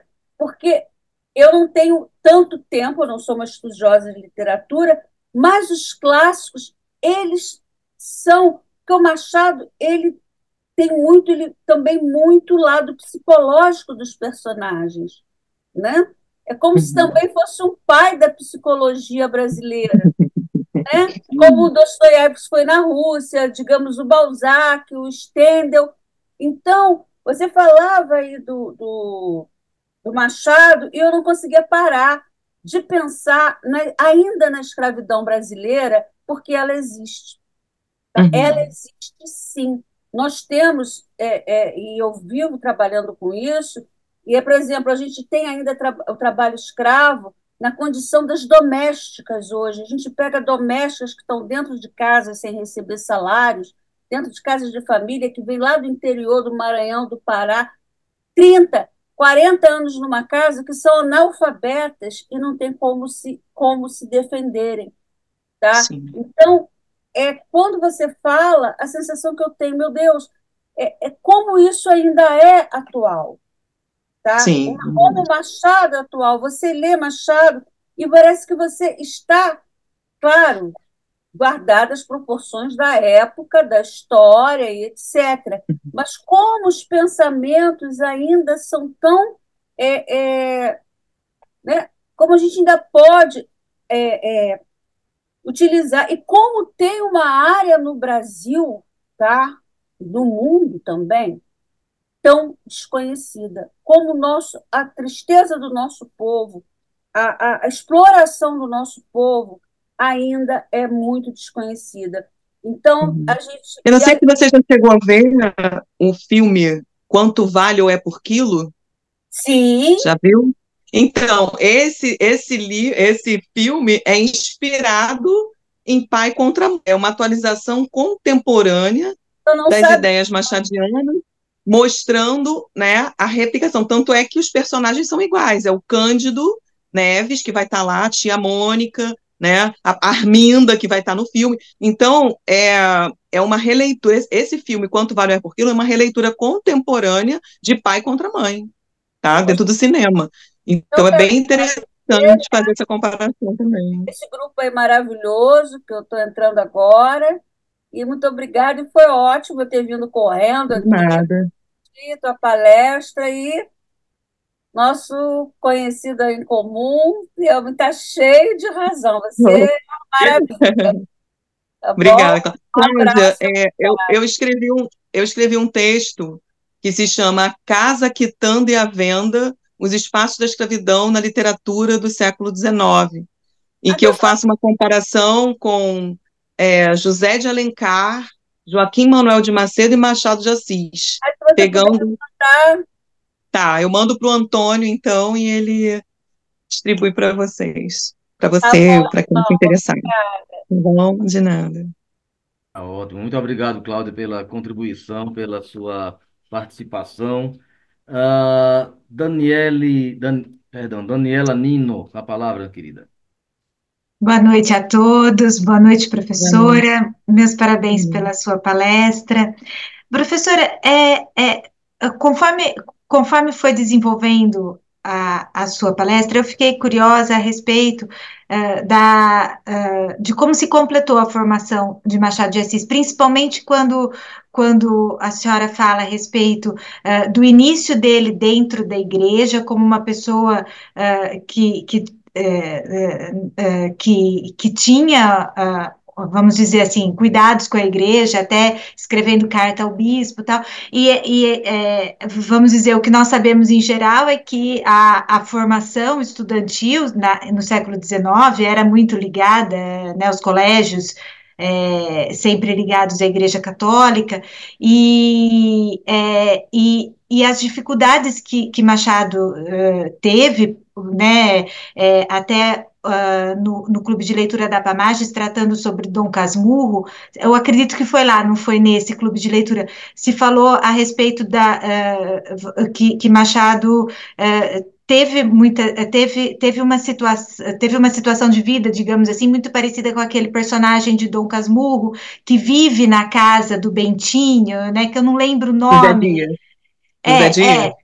Mas assim, eu não lembro o nome da figura, da figura social, Era um agregado. um agregado, que ele seria um agregado na casa, e ele foi um autodidata, no final das contas, né, para ter toda essa formação, todo esse conhecimento a respeito, digamos assim, do que se desenvolvia em termos de ciência política, ciência social, em pleno século XIX, não os clássicos que ele poderia ter aprendido na sua formação estudantil? Então, assim, a gente não tem dados desse estudo formal do Machado. A gente sabe só que ele teve aprendizado das primeiras letras, então ele era um agregado na chácara de uma esposa, né, viúva de um ministro do Estado, né? Então, ele já estava morto quando Machado nasceu, mas a mulher era muito influente, ela era muito endinheirada, a Dona Maria, não é? Tanto que ele vai se chamar Joaquim Maria em homenagem a ela, que ela batiza ele. Então, acredito que ali ele tenha recebido algum tipo de estudo, de instrução, talvez com um padre mestre, a gente não sabe, a gente não tem essas informações oficiais. Mas, assim, estudo em escola, propriamente dito, não. E também não fez nenhuma faculdade, né? Com certeza não. Mas eu tendo a pensar, eu não tenho provas em relação a isso, mas eu acredito que em algum momento da vida do Machado ele tenha estudado em seminário. Eu acredito nisso, ele tenha ficado 1 ano ou 2 anos, porque ele tem um conhecimento muito profundo de questões de dentro da igreja, né? E eu chego a essa conclusão a partir exatamente de Casa Velha, que é esse romance renegado aí do Machado, que tem uma cena em que esse padre, que é o personagem principal, chega na biblioteca desse homem que é um cara também ex-ministro da República, ex-ministro do Império, e ele vai ali olhar aquela biblioteca e falar assim, nossa, você tem um exemplar da história fiorentina do Benedetto Varchi? Aí ele fala, sim, tenho. Será que é um exemplar truncado como o que tinha lá no seminário? Então, o padre dizendo que aquele exemplar no seminário, ele estava truncado por quê? Porque eles tinham arrancado um capítulo inteiro daquele livro. E aí ele pega o livro, abre e fala assim, nossa, está tudo aqui nesse capítulo, não é um truncado, está aqui como é que o bispo de Fano foi tratado pelo cardeal Farnese, mas é uma história imunda que não vale a pena falar. Aí ele fecha o livro, bota de volta e continua o romance sem dizer o que estava escrito no capítulo, mas ele fala o número do capítulo, ele cita a primeira frase, em questo medesimo anno nacque un caso, que é italiano, e depois ele fecha o livro e não diz para o leitor o que estava escrito lá. E a gente fica com aquela pulga atrás da orelha. Falando, como é que é possível isso? E aí eu fui procurar a história fiorentina do Varchi para abrir naquela página para saber o que estava escrito. E aí o que acontece, gente? O cardeal Farnese, que era da família Farnese dos Papas, ele traz o bispo de Fano para a sala dele lá e estupra o cara tão violentamente que 3 dias depois ele morre. E não pega nada, não acontece nada. A igreja abafa o escândalo e no seminário arrancavam essa página da história corintiana. Aí eu fico perguntando assim, ou foi um relato de um seminarista muito detalhado para o Machado, ou foi o próprio Machado que lá no seminário pegou esse livro e viu que tinha um capítulo retirado e depois foi procurar saber o que era. Então, é um conhecimento muito profundo, não é? De coisas, de detalhes de um seminário, né? E ele também vai dizer que foi amigo de um padre mestre, que durante um ano fomos companheiros, né? Durante um ano companheiros aonde, né? Se eles tinham uma idade muito próxima um do outro. Então a gente pode levar a pensar isso, mas eu não tenho como afirmar, porque eu não tenho provas em relação a isso, mas Machado tem um conhecimento muito grande da patrística, tem um conhecimento muito grande de Santo Agostinho, ele tinha várias obras, né, católicas, assim, e que ele lia, que ele tinha um conhecimento, e isso mostra, assim, na obra dele, o quanto ele vai fazer referência a essas coisas. Então, se ele teve um estudo no seminário, um estudo também muito profundo, porque os seminaristas também estudavam latim, né, grego e tal, e ele também tem esse conhecimento de latim e grego. Então, assim, a gente precisa pensar um pouco mais desse passado do Machado, que ele não fez questão de contar em detalhes, ele não fez questão de colocar, assim, né, então tudo que a gente sabe do Machado é um pouco do que ele escreve ali na obra, diluído na obra dele, né, algumas coisas biográficas, e principalmente nessa figura do agregado, né, tem vários agregados na obra do Machado, e Machado também foi um agregado, né. Certo, muito obrigada. Às vezes também, né, ele foi uma exceção tão grande à média das pessoas com as origens dele, né, que às vezes, vamos dizer assim, eu não sei, eu fico pensando, né, você pensar, começa a vir aquela ideia de que qualquer um pode, ninguém precisa de nenhum incentivo para poder crescer, né, eu não sei o quanto, né? É maravilhoso o que ele fez, mas ao mesmo tempo a gente não pode levar como um exemplo que todos podem alcançar, né? Mas ele também teve muita ajuda, sabe? Então, por exemplo, a Marmota Fluminense, né? O Francisco de Paula Brito deu todo o apoio para ele quando ele tinha os seus 17 anos, que estava começando, né? Então ele entrava de graça nos espetáculos teatrais, espetáculos líricos para fazer a crítica da Marmota. Então, assim, Machado teve, né, talento, sem dúvida, era um cara genial, teve oportunidades e teve muito apoio. O Alencar, por exemplo, quando sai do jornal, que ele era redator num jornal muito importante, né, ele escrevia lá, e ele deixa esse cargo para o Machado. Ele diz, não, eu quero que o Machado me substitua. E é o primeiro salário decente que o Machado tem para ele conseguir se casar, entende? Porque ele teve esse apoio do Alencar e dizer, olha, eu quero que o Machado venha para o Diário do Rio de Janeiro. Entendeu? Eu estou saindo, mas eu quero que ele fique no meu lugar porque ele é competente e tal. Então, o Manuel Antônio de Almeida também, que na época que ele era aprendiz de tipógrafo e que foram reclamar dele para mandar ele embora do emprego, porque ele, em vez de ajudar na questão dos da tipografia lá, de impressão dos livros, ele ficava lendo os livros. Então, chamaram o diretor da tipografia, que era quem? Manuel Antônio de Almeida, né, que era um escritor também. E quando ele viu o menino tão jovem, sabendo ler tudo, tendo um conhecimento enorme, ele falou, não, você vai ser promovido, você vai ser agora revisor de provas, né? Então, é quase como se Machado tivesse o momento certo, as oportunidades certas, ele aproveitou todas as oportunidades, com muito talento, muito trabalho, ele trabalhou muito, né? Então, é quase assim, ele teve que trabalhar 20 vezes mais para ser reconhecido, o que bastaria a primeira obra dele para ele conseguir isso, sabe? Então, realmente foi um trabalho assim incrível, e até o final da vida, ele já com câncer, e escrevendo o último romance, e dizendo assim, eu não quero deixar, né, o meu talento ser desperdiçado e tal, eu não quero que seja um livro ruim, e deu para o amigo ler. Então, assim, é um trabalho exaustivo, incansável, né, dos 15 anos aos 69 anos, sem parar, né? Então, não é só talento, talento, oportunidade, ajuda, muito trabalho, sempre, né? Então, é isso.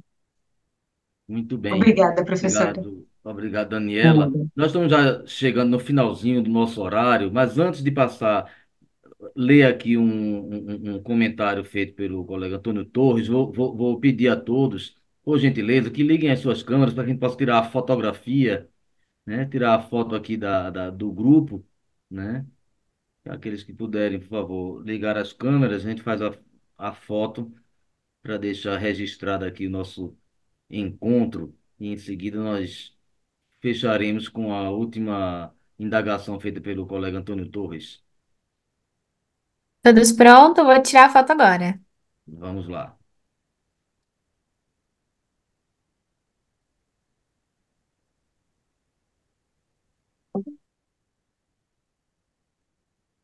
Prontinho, tirei. Tá ótimo, obrigado, Sara. Muito Obrigado. bem, professora Flávia. Nós temos aqui um comentário pelo nosso mestre Antônio Torres, que ele diz assim: meu site está sem a mão indagativa, aquela mãozinha. Gostaria de saber algo, gostaria de saber algo sobre a americana que deseja aprender português para conhecer Machado. Posso falar, Kelps? Fique à vontade. Posso dizer, bom, antes de mais nada, meus parabéns, professora. A senhora me traz uma emoção muito grande, porque eu tenho diversas ligações com a obra de Machado de Assis, inclusive Barbacena, porque Quincas Borba começa e termina em Barbacena. Mas eu fui, meu avô era de lá, e eu fui juiz em Itaguaí, onde se passa o conto. Valenica.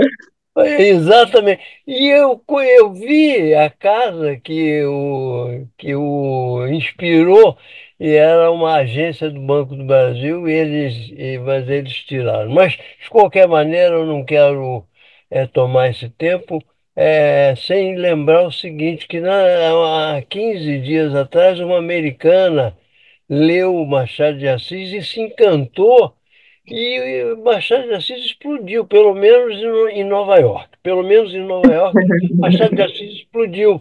E ela disse, mas eu preciso aprender português. E aquilo me emocionou, porque quando a gente lê a tradução, a gente sabe que talvez não esteja lendo o livro. E quanto à figura de Machado de Assis, eu estou até com ele aqui na mão do livro. Eduardo de Assis Duarte, isso. Exatamente, Eu exatamente. tinha esquecido o nome dele.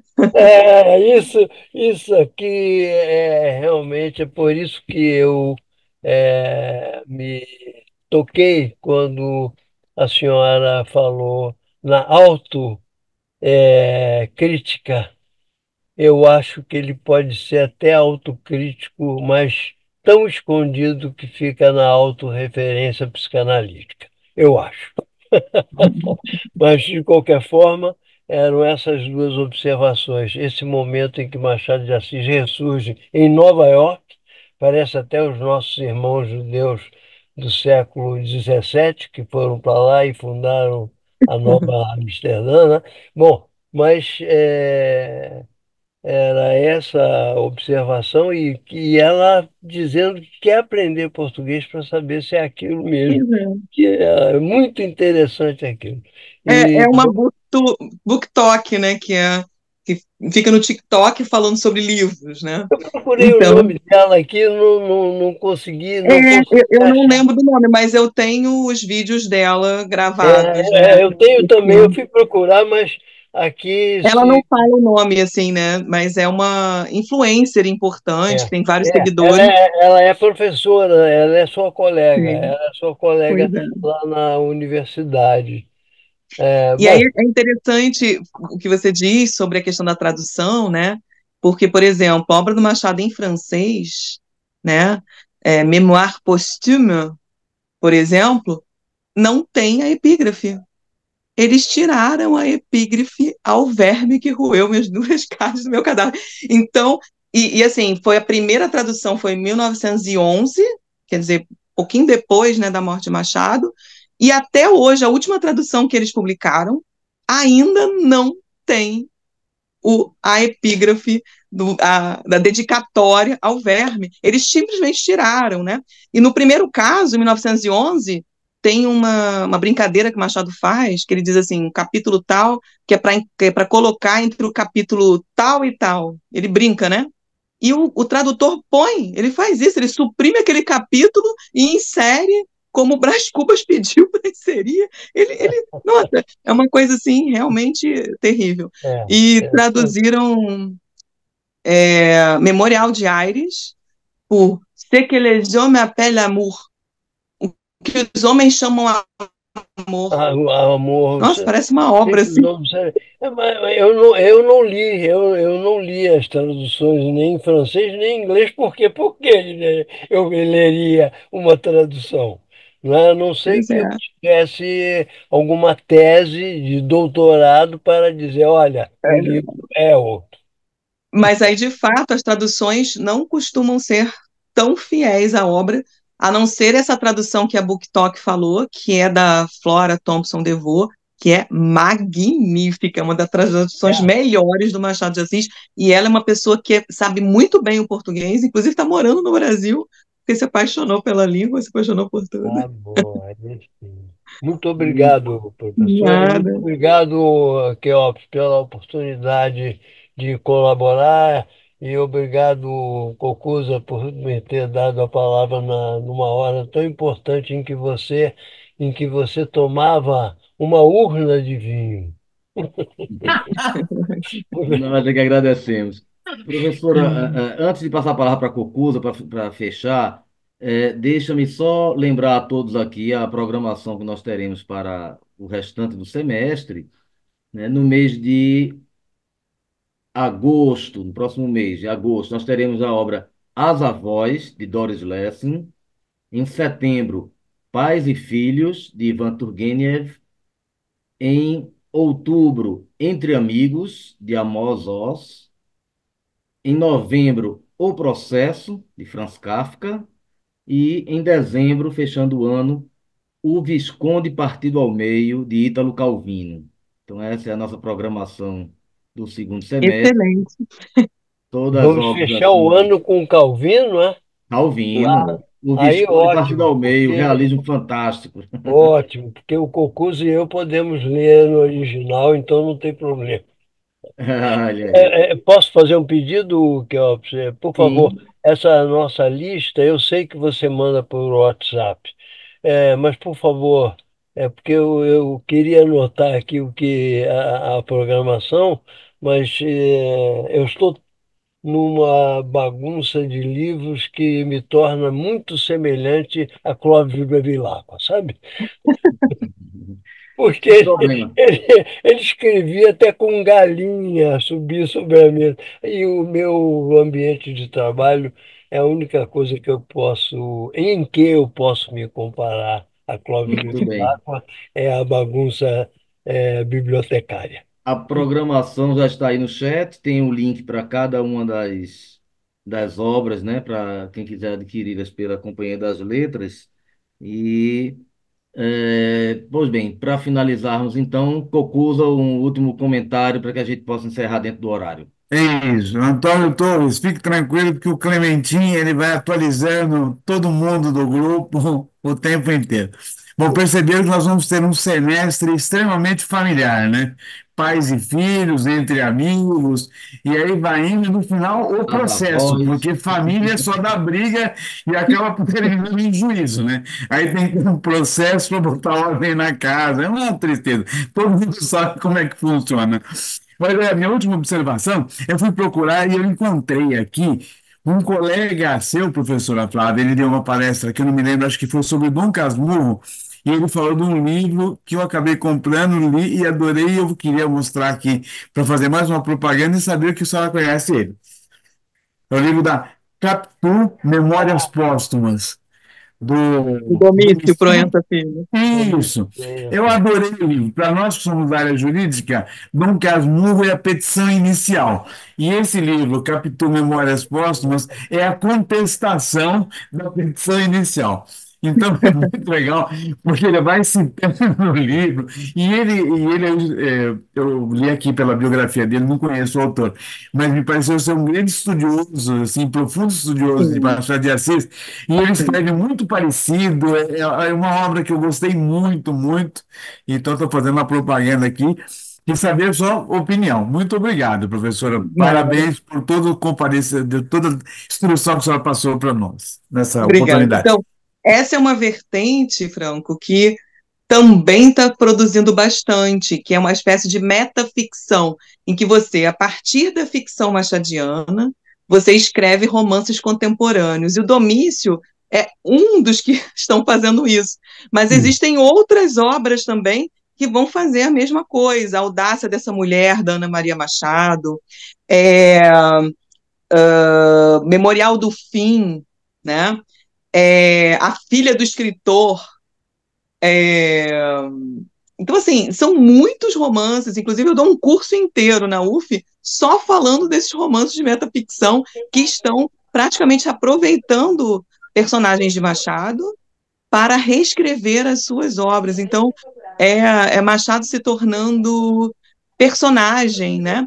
E um dos mais primorosos, mas é super difícil, é Machado, um romance do Silviano Santiago, que ele pega o último volume de cartas do Machado e, a partir desse volume de cartas, ele vai reconstruindo o Machado viúvo nos últimos anos de vida dele, refletindo sobre uma série de questões. Então, tanto o Domício, né, Proença Filho, como esses outros escritores, eles vão trazer os personagens machadianos e o próprio Machado como personagem nessa escrita contemporânea, nesse romance contemporâneo, né, em que ele se torna personagem. Ele é praticamente assim apropriado, né, por esses escritores. O Domício é acadêmico, ele é da Academia Brasileira de Letras também, né? Então, assim, todas essas histórias são encantadoras e são o quê? São os leitores apaixonados por Machado, tão apaixonados que desejam escrever por si mesmos seus capítulos, né? Do que Bentinho não falou, né? Ou A Filha Perdida do Escritor, né? E outras tantas histórias misturando ficção e realidade, né? Para compor isso. E tem uma outra obra que fala de um processo criminal que aconteceu na época do Dom Casmurro, e que ele junta esse processo criminal que aconteceu com a história de Dom Casmurro, né? Então, assim, depois eu posso passar também para o Antônio para que vocês possam ver, porque ele está analisando esses processos e, ao mesmo tempo, colando com a ficção, quase como se Machado também tivesse estudado um pouco os processos criminais desse período, né? Porque ele cita o Código d'Alhoz, ele vai citar outros, né, autores do jurídico, né, para compor a obra dele, do Casmurro, né? Então é bem, bem interessante. O mistério do metaverso. Muito obrigado, professora Flávia. De Espero nada, gente. reencontrar em breve aqui. Que bom. É um prazer, gente. Falar de literatura e falar de Machado. Se deixar, a gente fala 2, 3, 4 horas sem parar. Hoje, então, muito obrigado, professora Flávia, mais uma vez, pela sua disponibilidade em aceitar o nosso convite, pela sua exposição aqui maravilhosa. Obrigado a todos os que participam aqui deste clube de leitura, né? Esperamos contar com a participação de todos também nos próximos encontros, nos meses subsequentes. E, mais uma vez, eu desejo uma boa noite a todos e que todos tenham um restante de semana aí pela frente. Um abraço. Pessoal, Boa vamos noite, abrir o gente. microfone para bater uma salva de palmas agora. Abre o microfone. É isso aí. Obrigada, gente. Um Saúde, beijo. Tchau, Emília. tchau. Boa Boa noite. noite. Tchau. Obrigado, tchau. Tchau, tchau. Boa noite, Valéria.